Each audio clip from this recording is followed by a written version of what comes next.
Hi, folks. Welcome to episode 141 of the Wealth on Any Income podcast. This is where we talk about money tips, techniques, attitudes, information, and provide inspiration around your business and your money. I'm your host, Rennie Gabriel. In past episodes, we spoke about how to understand the numbers from your business, how to measure the level of pleasure based on where you spend your money, how to track your money in 5 to 10 seconds, what determines how close you are to complete financial choice, and how to run your business without being in your business.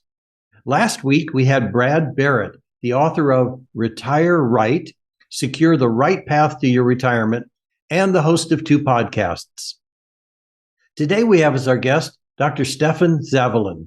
Stefan is the professional unicorn.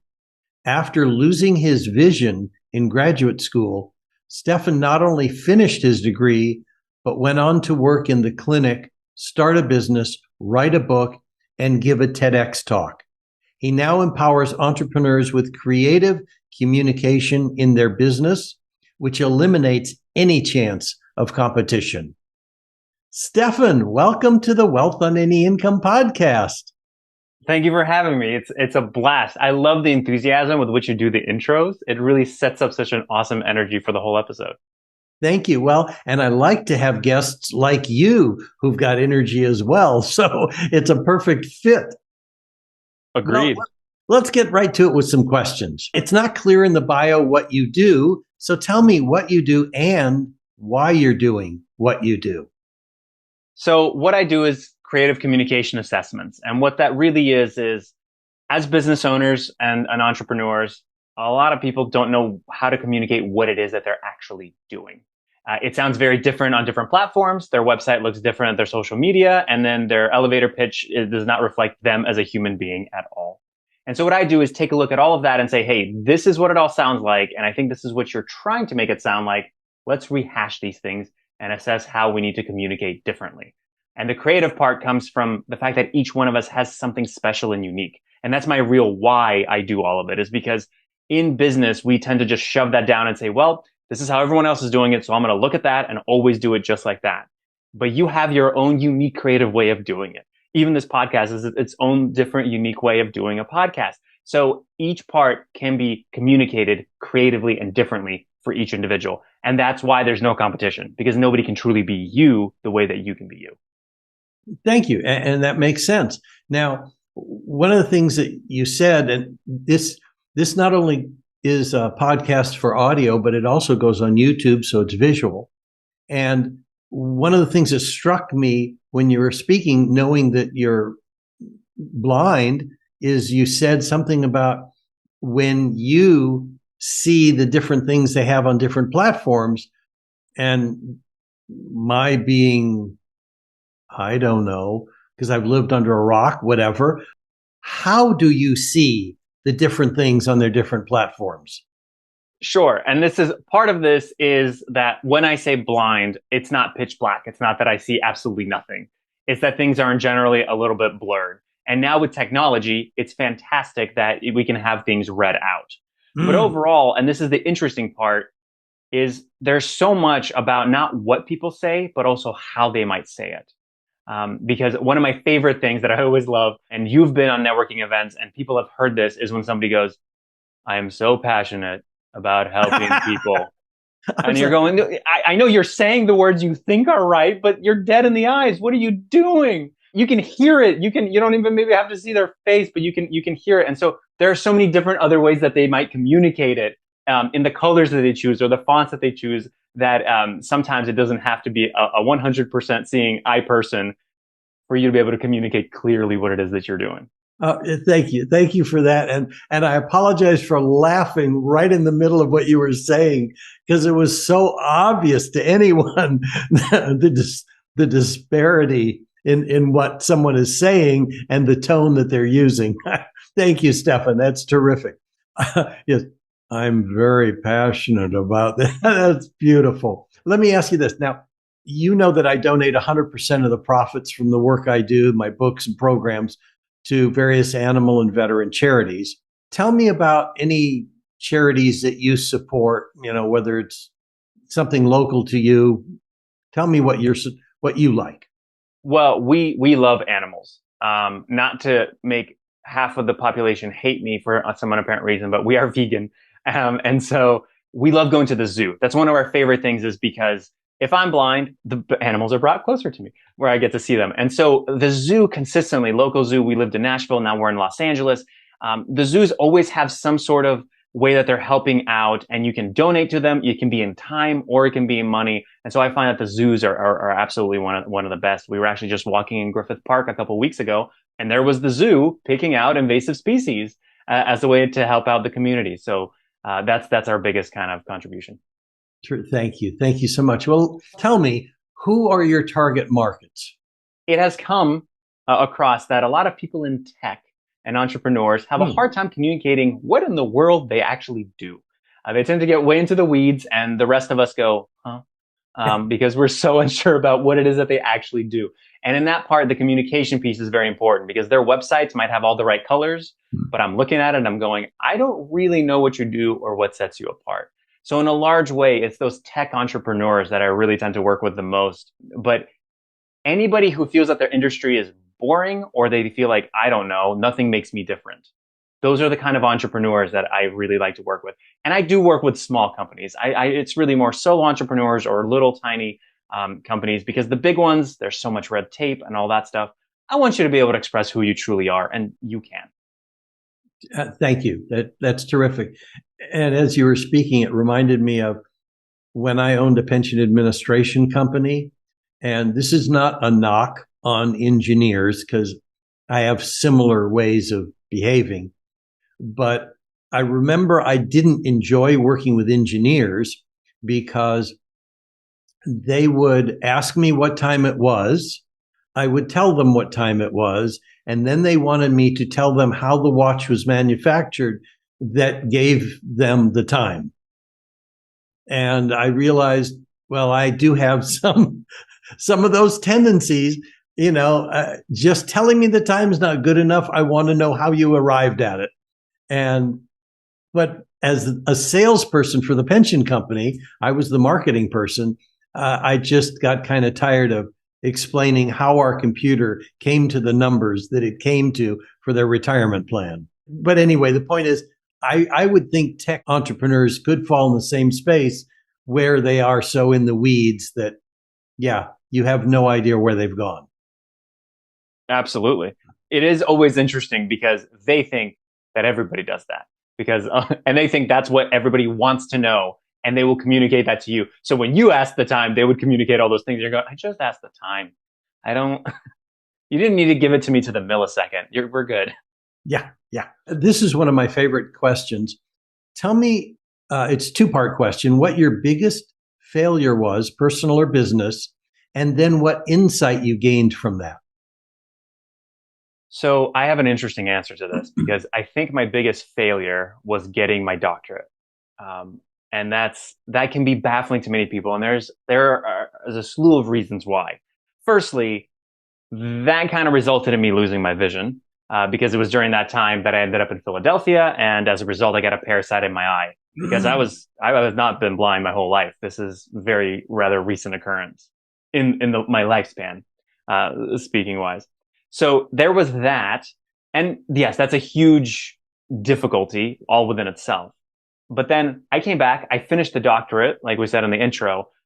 I went into business. I went into the clinic. I started working in the clinic. And then I started my first business, which was all about helping people reduce the amount that they're sitting so they can be healthier. I held on to that degree because I fought tooth and nail to get it. My whole entire existence in life was, get this degree. You have to get it. It's what your parents told you have to do. And bless them, they let me choose whatever I want to do. They didn't force me to get physical therapy. I got to choose that. But I let it identify me for so many years. And then until relatively recently, when I said, my degree doesn't identify who I am and what I do. My title doesn't have to identify that. My company name doesn't have to identify that.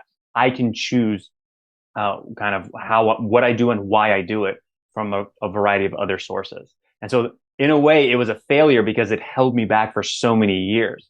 One could argue at the same time, it jettisoned me into all of this, but in other ways, that was kind of a failure because I let it define my existence for such a long time. That makes sense. I can understand that. And that's pretty clear. The people who work with you, follow your advice, whatever, do you have a case study to illustrate, how someone you work with can produce a result?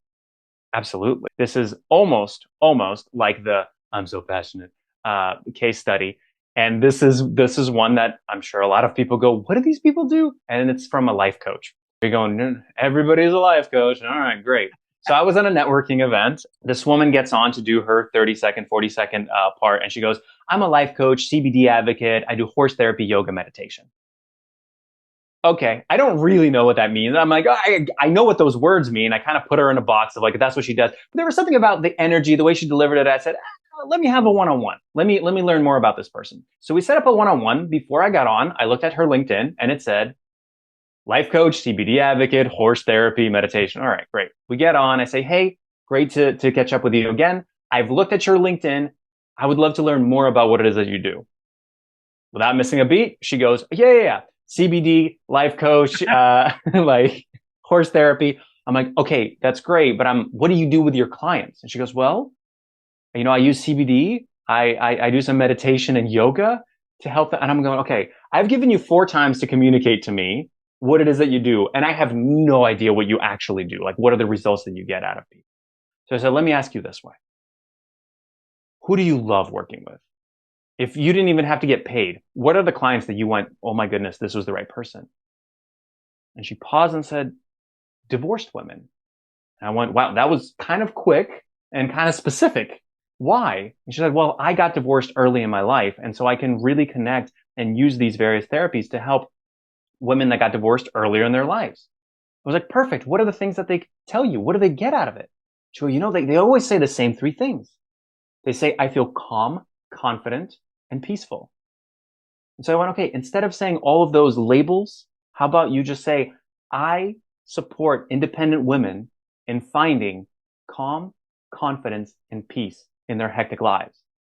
Because that tells me a lot more than life coach, CBD advocate, horse therapy throughout all of it. And ever since she started doing that, she's booking 2, if not 3 times as many one-on-one calls from a lot of these things because people go, I understand what you do a lot better and the kind of people to send your way.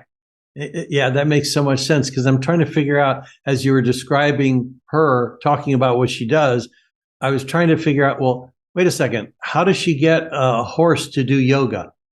So in her case, it's you do yoga and meditation, and then there's a horse generally around, and horses can feel. There's a great book called Think Like a Horse, where this guy shows how much horses can feel the energies of people. And they use it for therapy. So the horse doesn't do yoga, and you don't do yoga on the horse. It's not like goat yoga. I know people do that. Yes. But the horse is nearby, if you would. Got it. Okay, thank you. So now I'm sure that there are people who are listening who will want to connect with you. Is there some a free resource they could take a look at that allows them to connect with you? Yes. So there, I've shared with you a link. And it's you're getting this book for free. I wrote this book when I was first starting out these kind of creative ideas, and it's 101 creative content ideas for entrepreneurs and small business owners.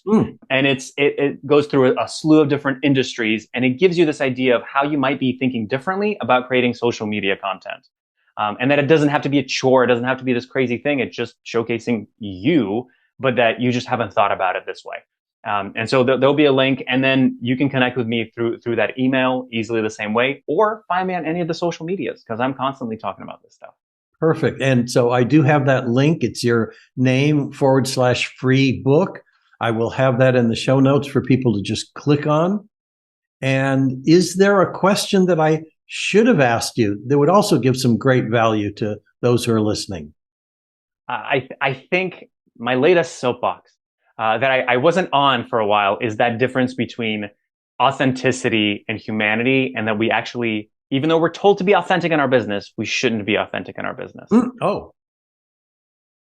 Well, so here's the reason. And I think you'll agree with this, because at first I was like, oh, how dare these people say we shouldn't be authentic in our business? They're just trying to crush our souls. When we say authentic in our business, what we're saying is along the lines of, Show us that, it's not all sunshine and rainbows. Show us how things are made. Those are good things. What we don't want is, for example, we don't want Beyonce to be authentic. We don't want to come to a show and then all of a sudden she goes, my voice kind of hurts. I'm not going to sing today. So we're just not going to do a concert. That would be horrible. We don't want that. What we want to hear is, my voice hurts, but I'm still going to deliver. You're going to get the best show ever. We want humanity. We want to see that person is human, but not authentic in the sense of, I didn't feel like doing this today, so I'm not doing stuff for you today. That's not what we want from our businesses and the people that we end up doing business with. I got it. So the difference between being human versus being authentic. Mm-hmm. Okay. Stefan, thank you for being on the Wealth on Any Income show. My pleasure. This was a blast. This flew by. I love it. Terrific. Yeah, I have to keep them short because I have a short attention span. So for those of you who are still listening, if you'd like to know how books, movies, and society programs you to be poor and what the cure is, then log on to wealthonanyincome.com/TEDx.